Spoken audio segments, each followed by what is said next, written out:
Hello.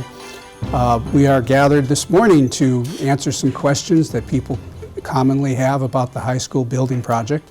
I'm Bob Czekanski, a member of the Neshoba High School Building Committee and a member of the Select Board in Bolton. With me is Joe Gleason, Chairman of the School Building Committee and Secretary of the School Committee, and Kirk Downing, Superintendent of Neshoba Regional. Welcome. Thank you. Thank you. Glad we could all get together this morning. Joe, let me start with you. Can you say a few words on why we need a new Neshoba Regional High School? Thank you, Mr. Czekanski. I always start out by introducing myself again. So my name is Joseph Gleason. I am the chairperson of the Neshoba Regional High School Building Committee and a member of the Neshoba Regional School District Committee from Lancaster. In regards to your question, Mr. Czekanski, I would suggest that I look at the project and the need for a new high school from the back end of it, from the front end. I think that a lot of people in our district will look at this project and say, well, you know, it's an aging building, its conditions are such that, you know, we really should be looking to invest in a new high school. You know, education is changing, technology is changing, and we want to build a school that will address the educational needs for the 21st century for our children, as well as create a community center for our constituency, and to otherwise bring together a new high school that will help enhance the value of all of our property throughout the district. And I think that's sort of the pat answer. I don't look at it from that perspective. I look at it from the back end. I say that the Massachusetts School Building Authority has given our district an opportunity with their financial assistance to build a new state-of-the-art high school. There's an old expression, many are called but few are chosen. But I think that we have one of the chosen ones, and that it would be remiss of our district to not embrace this opportunity to utilize and to embrace the assistance of the Mass School Building Authority to help bring a new high school to our district. Okay, thank you. Kirk, this proposed project has been in the work for many years. Please share the process that brought us to this point in the decision. Thank you for that question. Again, Kirk Downing, Superintendent in Neshoba Regional. So the school building was built in 1961, so it's an aging building. And as we've tried to deal with some of the mechanical and physical issues of the building over the years, it was in 2018 that our school committee voted to engage with the MSBA and submit a statement of interest to see if they would participate in the construction, redesign, or fixing of our new high school. Initially they turned us down, but only in the second submission did they accept us, and they brought us up to the front of the queue, and that's when we went out to our voters and asked for $1.5 million to conduct a feasibility study. And through that feasibility study, we determined that repairing the building at a cost of $120 million without MSBA participation was one option. A renovation redesign was another option that would have been to a tune of estimated around a $255 million project. Ultimately, the feasibility study determined new construction is the best solution. And new construction is going to, total cost of the project is going to be $241 million, with the taxpayer impact being $176 million. Of which the MSBA is participating with almost $65 million toward the cost of the project. So where we're at in that phase now is we've submitted our schematic design to the MSBA, and we need to demonstrate that our communities are ready to put forward and fund the project. And so that's what brings us here today with the upcoming town meetings and ballot initiatives that will be happening this fall. Okay, thank you. Joe, tell us some more about the Massachusetts School Building Authority and why they are important to this project.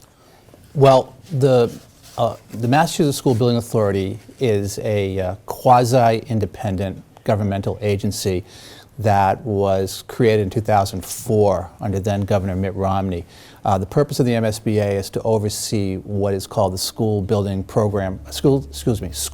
Assistance Program, which is a program that funds the building and/or renovation of public schools in the Commonwealth of Massachusetts. the MSBA is able to generate the funds necessary for this financial assistance through legislation that diverts at least 1 cent of every sales tax paid in the Commonwealth to the MSBA. So the importance of the MSBA is especially for regional public school districts who do not have the ability to raise revenues on their own. They provide the necessary financial assistance for all schools, especially regional schools, in order to finance and fund renovation and construction of new buildings or renovation of older buildings in our Commonwealth. And that's basically it. Okay, thank you. Kirk, how does MSBA determine the grant allotment for this project? Yeah, that's a great question. There's been a lot of discussion about what the reimbursement rate is and the difference between what is called the base rate and what is the effective rate. And so you would have seen in recent meetings that our base rate is just over 55% from the MSBA. I think it's important for the voters to hear that that does not mean that's the percentage of total support of the project, because the base rate is 55% of eligible costs of the building. So for instance, some costs have caps on them. You can't spend more than 10% of the total budget on site costs, as an example. There's other limitations as well, and that is the square footage ceiling. The square footage ceiling is $393 a square foot. Interestingly enough, if we had built the building at the same time Attleboro High School first started building their building in 2018, and we were on that timeline, it would have been $333 a square foot. However, the difference between that day and today, the cost of construction has skyrocketed.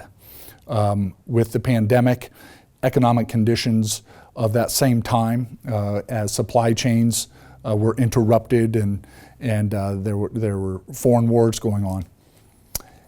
So as a result, the square foot cap didn't keep up with the rising costs of construction. So that 393 square foot cap limits us right now to approximately, we couldn't have gone more than 34 or 35% of the total building project cost because of that limitation. So when you add on the other ceiling limitations, that's where we come to know as the effective rate. And the effective rate for this project is approximately 27%, which means that's the percentage that the MSB is contributing to the project. And they'll be voting on that decision on August 30th. Okay, thank you. Joe, knowing these conditions, how much do the towns need to contribute to the project, and how is that determined? Okay, so I'm going to read from my notes, because if I told you I memorized these, I'd be remiss. Right now, as Superintendent Downing has said, the total cost of this project is estimated to be approximately $214,926. That is the amount that the district committee has approved. So from that amount, as Superintendent Downing just said, our effective reimbursement rate will be somewhere about 26.5 to 27%. That amount translates into approximately $64,811,362, which will be contributed by the Mass School Building Authority. Of that amount, that leaves $176,903,564 to be contributed by our 3 sending communities. The numbers that we have been presented to the committee and were approved of last week are approximately as follows. The town of Bolton will be looking at an assessment of $56,379,165. The town of Lancaster will be looking at an assessment of $58,325,105. And the town of Stowe will be looking at an assessment of $62,199,293. Those figures are based on the contribution provisions under the regional school agreement based on the fiscal year 24 enrollment. So those are the numbers that each of our 3 sending communities are looking at this time. Okay, thank you. And how can residents learn more about the project and all the work that's led us to this particular moment? Well, let me start at the beginning of where our project started, and it started in December of 2020. Everyone that you will be hearing from today is a member of our building committee, and the majority of the people that you will be hearing from today have been with this committee since December of 2020. Our newest members are Mr. Mulcairn, who you'll hear from later, and Ms. Friend, who is our assistant superintendent. But as far as the project is concerned, we've been meeting monthly since December of 2020. We've been holding public forums over the last year or so, providing information to all of our constituency regarding every aspect of this particular project. As far as moving forward is concerned, I can tell you right now, we meet approximately every third Thursday of each month, depending on the Bolton Select Board meeting schedule, where we make some adjustments to accommodate the town of Bolton in that regard. Our next public forum is going to be September 11th. We hope that as many people as possible will be able to come and be a part of that public forum. I can't recommend this enough, I would strongly recommend that if there are anybody who's watching this and is interested in this project, you need to go online. I'm not sure if the reservation forms are available. Yeah. They are available? Okay. Yeah. September 9th, we're having our second building tours for the public. If you want to see something that will make your jaw drop, you need to come and be a part of those tours. You will see things in that school that will boggle your mind. Mr. Frieswick will speak later about the conditions, but Mr. Frieswick was kind enough to give me a personal tour December of last year, and it was an amazing 2 hours that I spent going through that school and to see the deficiencies of that school. And I'll leave you with this. The one thing that, as far as the building is concerned, it was hit home to me by one of our architects. We were getting ready for one of our public forums, and he began to just point out in the auditorium some of the deficiencies with the building. And I think there are a lot of people in the community that will look at the building and say, well, maybe a little patch up here, a little repair there, and I think you'll be good. One of the things that he brought to my attention were I guess we would call them the walkways or the concourses in the auditorium. And I never really thought of this because I'm not handicapped. He said they're not ADA compliant. And I looked at the angle of those and I thought to myself, if I were in a wheelchair and I lost control of my wheelchair coming down that ramp, it would be a disaster. But as far as your question is concerned, we meet every month. We meet every month, every third Thursday or so. We have our public forums coming up. We have our tours on the 9th of September.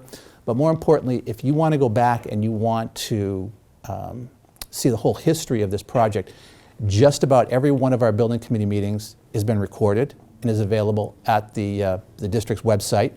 All of our minutes are part of the district website, all of our meeting materials at the district website. And just a little plug for our host today, it was Mr. Czekanski who was very insistent that we have all of these meetings recorded. And I think, Bob, with the exception of maybe 1 or 2 meetings where we had some technical issues, I think all of our meetings are been memorialized and are there for anybody who wants to sit down and listen to everything about it. Even our early in-person meetings are recorded. Yes. So, yeah. Superintendent Downing, Chairman Gleason, thank you very much. Thank you. Mr. Czekanski. Appreciate it.